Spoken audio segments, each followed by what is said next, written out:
to my channel, Dominga Chaton. If you are new, my name is Dominga. If you are returning, hi. I am back with a BMT experience video. If you guys don't know, I was trying to get in the military for about 6 years. I have a whole playlist, multiple playlists actually, documenting my journey and how I got here. Finally, took me a long time. I know most of you guys know this. You've been following me. If you haven't, definitely go check out all my playlists, all my videos, just documenting that whole experience. But I am in now. I'm a little bit further out from BMT, but I definitely needed to do this BMT experience video. I have a 0 to first week video already. That is like in detail because I had wrote stuff down, play by play, what I was going through 0 to first week. So if you're interested in just that, go ahead and check that out. It's a lot of good information there, a lot of tips and tricks and what I just kind of went through. For this BMT experience video, I kind of want to just do an overview of now kind of me being out looking back, tips and tricks. I don't remember every single little bit like that first and 0 to first week just because I wrote everything down. I kind of want to make it more tips, tricks, what I did to kind of make it through, and just maybe some little stories here and there just because there's a lot of BMT experience videos out there. So if you just want to know what 0 to 8 to actually it's 7.5 weeks right now, but like 0 to 7 weeks is, there's videos just on what you're going to experience and kind of what they go through. First things first, I did RAP. So that's Recruiter's Assistance Program. That was basically where I went home after tech school. I did that. And basically we just talked about our experience to new coming people in depth. And basically what we told them was do what you're told and don't get in trouble.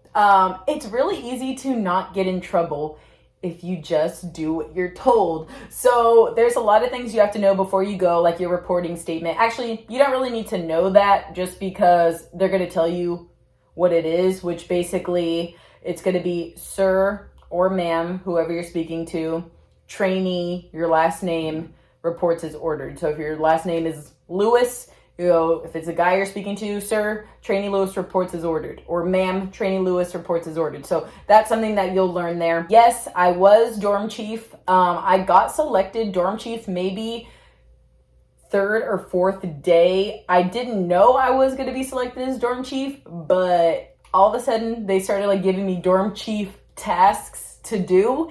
And then maybe around like the 4th day, I was like, I think I'm dorm chief because I'm doing everything that they're like telling me to do, but it's like dorm chief stuff. And then later on, they're like, yeah, like they didn't say it straight out, which was so weird to me because I'm thinking they're gonna be like, okay, you're dorm chief, you're an element leader, or you 4 element leaders. They didn't do that. They kind of just like gave me a job. I did it. And then even at the end, I actually asked my MTI, me and the 4 element leaders, I asked basically like, how did we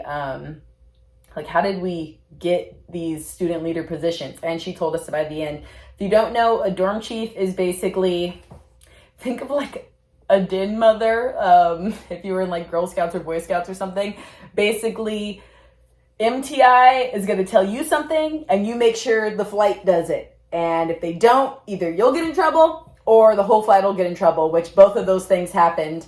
And then element leader is, let's say you're marching, dorm chief is in the back right, and the element leaders are the front 4 people. So it's 1st, 2nd, 3rd, 4th element leader. So they're going to be in rows and you're in the back of the flight to the right. So you watching over, how we explained it is like, I'm like the mom, I'm watching over all my little chickadees in the front.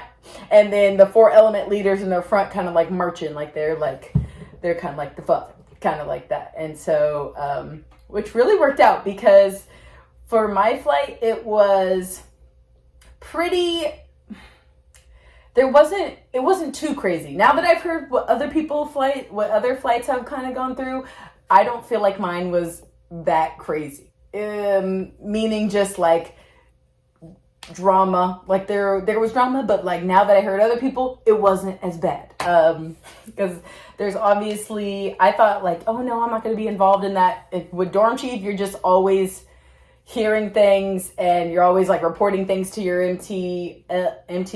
And so just stuff like that goes on.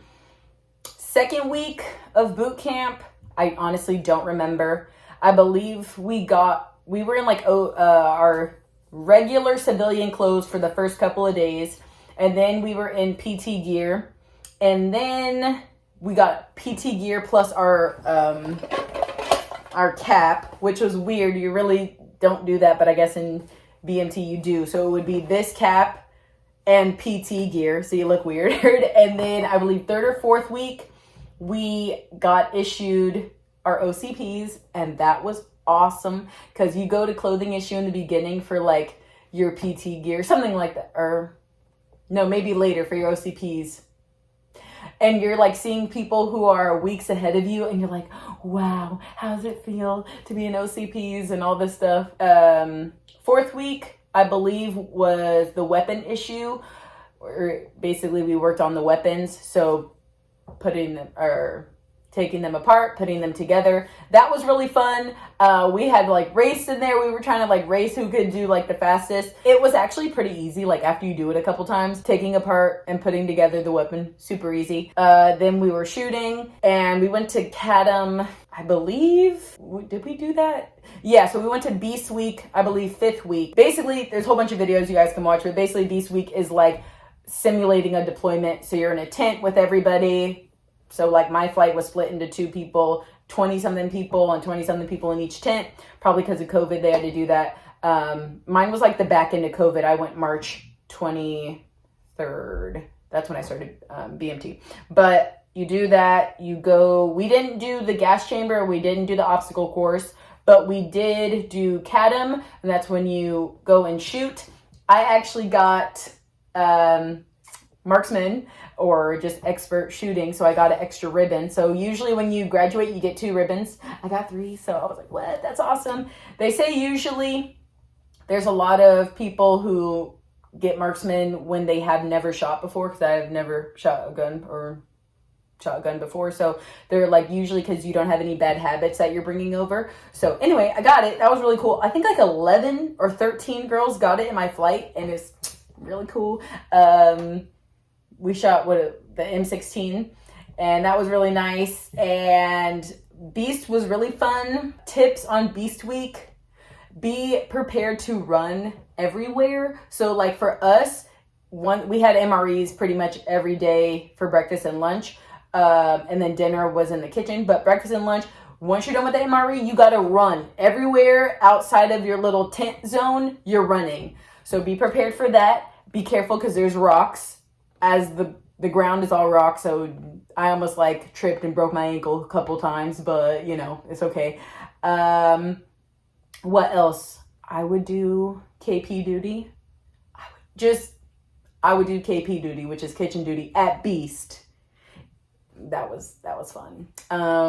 You get like extra time to eat and stuff like that, but we had like extra fun because the main cafeteria lady was really cool. You might have somebody else, but really quick, this video is sponsored by the subscribe and like button. So you can just hit those really quick. If you're not subscribed already, go ahead and hit that subscribe button. If you don't know, I'm going to be talking about basically now my life in the military after 6 years of trying to get in. That's a little crazy. And my new career as a mental health technician. So I'm working with behavioral health, mental health, however you want to say that. It's kind of interchangeable. And the like button. Like button is there just for me to know if you guys actually like this video, like this content. Yeah. Carrying on. Once 6th week came around, everybody was mostly studying. I'll tell you, as a dorm chief, I felt like I had not a lot of time to study because I had to write this good, bad, and ugly report to my MTI like every night about just the whole flight and how they were doing. So did the element leaders. And let me tell you, every night, like, I would try to like think of things to write, because sometimes it was just like a long day, nothing happened, but you still have to try to find something to write. Same thing with them. I would get called to their office like every single day, every other, like it felt like every 30 minutes or something like that, or every hour I was getting called to the flight office because somebody had an appointment, or I had to tell the flight to do this, or there was a schedule change and I needed to change the schedule for Sunday and do. So it was basically like you're in charge of the flight, even though you don't hold any real authority over them because you guys are all at the same level. So, you know, we heard some horror stories at other flights where their dorm chief or element leaders thought they were just like, I'm gonna do exactly what I say or else. And it's like, no, if it's dorm chief or element leaders, you're not putting anybody on their face to do push-ups. You're not doing any corporal punishment. It's just my tactic kind of going in was just, listen, I know y'all don't want to get in trouble. I'm not trying to get in trouble. We're in this together.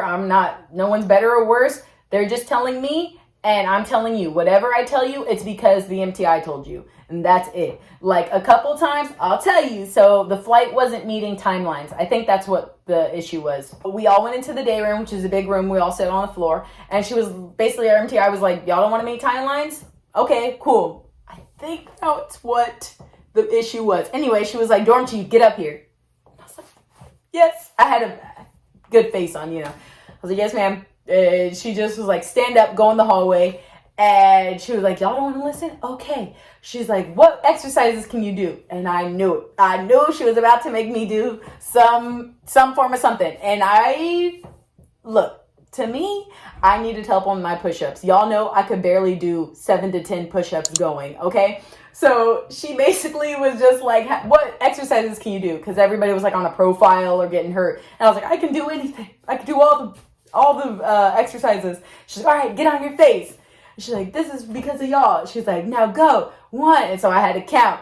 And so I basically pushed out a good, I don't remember if it was 12 or 20 something because those two numbers are in my head. But your girl pushed out 12 to 20. And I was like, and I did it. Now to her, like in front of my MTI and all the girls, like I had like a straight face, but in my head I was like, oh my gosh, this is a lot of push-ups. And I said all because I knew she was gonna make me do push-ups, but honestly I was just like, I need help on my push-ups, so you can make me do push-ups, it's fine. So she was like, get on your face. So I did that.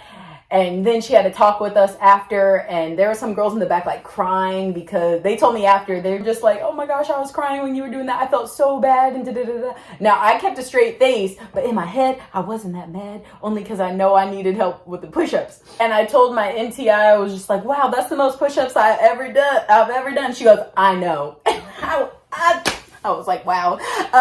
That was hilarious. One thing I'll tell you about my MTI, she was hilarious. I mean, look, I'm not going to say everything because I feel like some of it's just like sacred. Like we just had such a crazy time. Everybody was scared of my MTI, and we made sure people like, they'd be like, you got the craziest MTI. And then we'd be like, yeah, she's crazy. Like, don't mess with her. I remember like going out and the guys would be like, you have the scariest MTI. Like she's the scariest. And we'd be like, so don't mess with her. Like she's crazy. But y'all, she was the best. Like she was so awesome. I'm so glad I had her as an MTI because if y'all remember my first video, she came in, and actually y'all go watch my first video if you want to see how like we first got introduced to her, which was hilarious.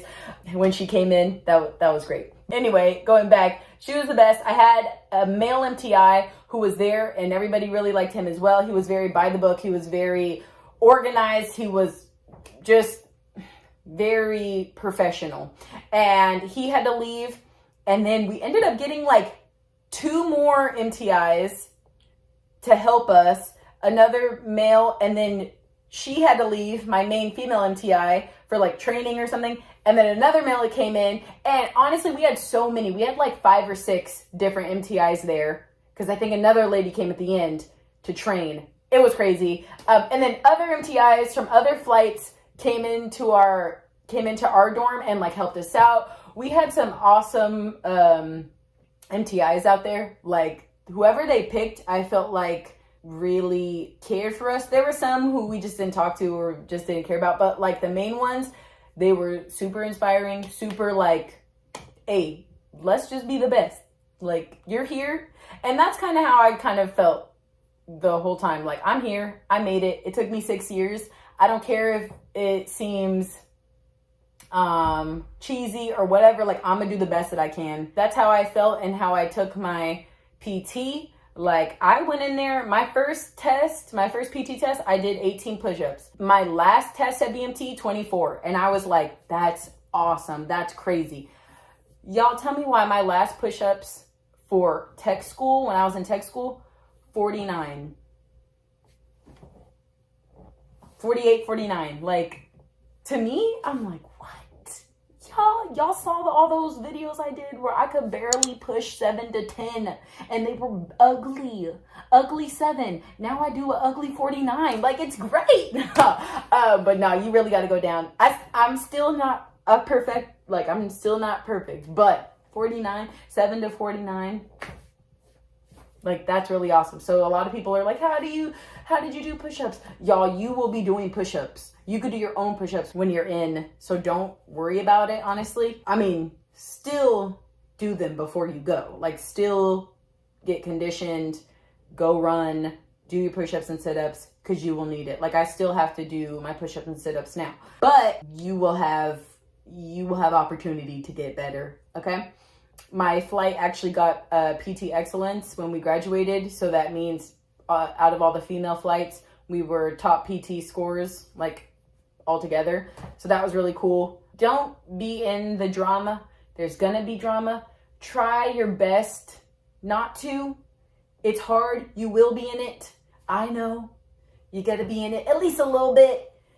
You will. I feel like there was some girls in my flight who just weren't at all. And there was some, I feel like if you are element leader, you might just be in it a little bit, which you might just be in a little bit. It's different reasons, different drama for different reasons. Even the guys had their own drama, but it's different. I say drama, but it could just be like little disputes, or it could just be, you know, you're meeting people from all around the world, even though my flight was mostly Texas and California, mostly. But you are meeting people with different values, ideas, and everything like that. So being respectful and letting things go. Like, don't hold on to things. If you're easily angered, don't be. Just let it go. If somebody yells at you, let it go. Usually if it's an MTI, you know, if it's not harmful, it's not physical harm or anything like that, or like actual abuse. If they're just yelling at you, telling you instructions, they're just doing it so you can do something in a high, a high something environment, oh boy. You guys know what I'm saying. Very distracting environment. Yeah. I felt like a lot of people never have gotten yelled at, maybe especially if you're younger. Like, I'm talking about you were just in sports teams, maybe your family is a like yelling family. Like, I feel like mine, we're just loud in general. But also I had basketball coaches that were scarier than MTIs there. So it didn't bother me. And I'll tell you, at the end, when we asked her, my MTI, how did we get these leadership roles? For like the element leaders, she was saying people already started listening to them. They just came in with a little bit more knowledge, or maybe just a little bit more maturity. And she could see that in them just from that. And then just from those first couple of days. And then from then, they all grew and just became like really awesome. Like, I'm so glad that they were my 4 element leaders. And then for me, she was saying, I don't remember exactly what she said, but it was something like, when I came in, she's like, you didn't look scared. She's like, you seemed like you kind of already knew what you were doing, and people started listening to you already. And even like just going through in different sections of the Air Force now, a lot of people are telling me like, oh, I can tell you're really mature. And to me, I don't know why. That's like something I hear that I'm hearing more often. And I honestly think it's age-wise, but also I do just speak. Like, you guys know, obviously I have this channel where I speak. My associates is in communications, so I had to do a lot of public speaking. My job when I was in college was to basically public speak, from like kindergartners all the way to veterans. So yes, public speaking is still scary, but it's nothing like, it's not that crazy to me, or I'm not terrified of it. I like to speak. Stuff like that. I was in theater. Okay, like, what are you gonna say? I'm a high school theater girl, so I've been speaking for a long time. But yeah, so that was really cool to hear, just because I honestly didn't think she was going to tell us why she picked us, because it wasn't even age. There was ladies in my flight, 38 I think was our oldest, or 34, and we had girls in our flight 19. So like in the element leaders, it was me, and then we had a girl who was 13. We had a girl who was 19, and then girls who were 28. Like, it's about maturity. And that's why when you go in, it's all about your maturity level. I'm not going to touch on everything in this video, because it's going to be a long video. Probably I'll mention things in different videos later on, just about what to expect and more tips and tricks that I kind of think of along the way, because it pertains not just in BMT, but even just going up the chain while you're operational and stuff like that. 6 week was basically training or studying for the EOC. Like I said, I felt like I didn't have enough time for the EOC, the end of course exam that you're taking because you're studying throughout the weeks. I felt like I was getting called to the office. I had so many appointments, so many this and that to do. I ended up taking it. I think we took it the end of 7th week. Oh no, the end of 6th week, because I remember studying at Beast a little bit because we were reading, and we like took turns reading to each other. Then we took it when we got back from Beast. It wasn't that difficult. I think I got a 94 or 92, something like that. I feel like I could have got 100, honestly. I also felt like I didn't have enough time to study. Some people did not pass, so yes, you actually have to study, but it's not as hard. Like, I believe the one person who didn't pass the first time, after that she was studying because she had to retake it, and then people were helping her in my flight, stuff like that. People will help you. Like, honestly, you'll find people who want to help you study. You'll find people who want to help you do your push-ups, people who want to help you do your hair. We had like braid trains going on. Everybody was braiding. You're gonna probably find some lifelong friends there. If not, probably in tech school. If not, at your first base. So that's the one good thing. I still got a Snapchat group with all of my BMT flight and tech school flight. So it's like, I'll be checking in here and there, seeing what they up to, and then kind of just, then let them, there's people who write on there like every day, updating, how's the base, how's their tech school, all that stuff. Some people saw it as a family, some people just saw it as good friends that you get to meet, or some people just saw it as a really crazy experience that they went through. So none is right, none is wrong, just however you experienced it. If you guys have gone through, you can write down what your experience was. Tell me like what the best or worst experience that you guys had. Nothing that'll get you in trouble, please. Please. Okay? Not trying to have that on my video, but just some crazy experiences, or just something you found interesting about your time there. 7th week rolled around. We basically did we did stuff like the regular old, because by that time, the schedule, you're organized in your timelines. Now you're probably not meeting them, but what you're supposed to do by the last week. And I felt like after the EOC, we didn't have too much left to do. So it was mostly like packing, make sure we're ready to go. All the paperwork, appointments are done with. I'll tell you, by the end, I did not think I was going to leave, actually, because I had to do, for mental health, my job, I had to do a final behavioral health test assessment, and they were like, okay, come back because we don't have an appointment. So all right, so that was like, I don't know, 4th week or something. They never called back, and they're like, we'll just reschedule you. Never called back. They never rescheduled me. And so I'm like, hold on. So everybody was getting their orders like on the last week, like the week before last or something, and they're like, okay, who doesn't have orders? And I'm like, I don't have, what is going on? I don't have orders. And they're like, oh, I'm not sure, whatever. Found out it's because they never rescheduled me for this appointment. And I'm like, oh my gosh. So me and actually a couple of guys from different flights also had the same problem because they were behavioral health. And we were freaking out. Like, they're like, oh, you're probably gonna have to stay longer. Probably have to stay like weeks to months waiting for this appointment. And I'm like freaking out. And I'm gonna tell you, I was like almost crying at some points, didn't cry at some point, just because I'm like, I'm trying to go. And then I got settled, like, okay, if I have to stay, I have to stay. The night before we left, the night before everybody went to their bases for tech school, they called me on CQ and they're like, come down to CQ. And I'm like, oh, what the heck? So I go downstairs, and a guy, literally one of the officers or one of the NTIs was like, here are your orders. And I'm like, and it was another girl too. We were like, huh? And he was like, here are your orders. And I'm like, have orders. And he's like, what do you think I have on my hand? Here are your orders. And I was like, what? He's like, just take them. And I'm like, okay, but like, how does it? He's like, don't ask questions. Just know you're leaving. You're leaving tomorrow. And I was like, oh my gosh. He's like, yes, it's amazing. Because we were in shock. Like for a week and a half, they were telling us like, you're not leaving. Like you're not going. And we're like freaking out. So he's like, yes, take them. He's like, you have them. Don't worry. Like you're leaving tomorrow. So take these out of my hands and go. Like go pack. And we're like, ah. So that was like bittersweet. Because in my head, I'm like, all right, I'm going to stay here. And then y'all, it was crazy. The tears were there. All right. Last day, crying, and everybody's crying, trying to get everything signed, like, you know, last day of school type of thing. Make sure you guys are loud. Be loud. They wanted to see that motivation. So like every day at PT, they're like, you're not loud enough. Even if you were doing the workouts crazy hard, if you ain't loud enough, you ain't doing it right. Like it was just stuff like that. Be motivated in the morning. Do not wake up earlier than Reveille. Like if you wake up like an hour earlier because you really got to pee, okay, 30 minutes maybe.